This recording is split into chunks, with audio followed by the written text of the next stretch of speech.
Friends, welcome back to మా ఇంటి logs. Friends, నేను ఫిష్ కర్రీ చేసిన. చూడండి, ఇక ఎంత పెద్ద ఫిష్ చూడండి, ఇక ఎంత పెద్దగా ఉంది చూడండి. ఫిష్ కర్రీ చేసిన. ఇక ఫిష్ కర్రీ చిక్కగా చేసిన. చూడండి ఎంత చిక్కగా ఉందో చూడండి. ఇక చిక్కగా వచ్చింది.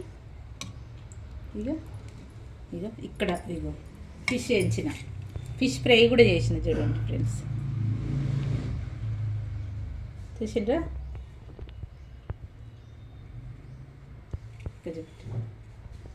Friends, fish curry, fish fry super.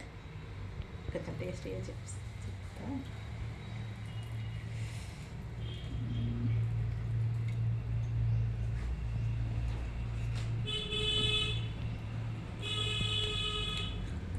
మస్తుంది, సూపర్, చాలా బాగుంది ఫ్రెండ్స్. ఈ వీడియో మీకు ఇంకోసారి ఫిష్ కర్రీ చేసి వీడియో పెడతాను ఫ్రెండ్స్. ఈ వీడియో గిట్ట నచ్చినట్టయితే లైక్ చేయండి, షేర్ చేయండి, సబ్స్క్రైబ్ చేసుకోండి ఫ్రెండ్స్. బాయ్.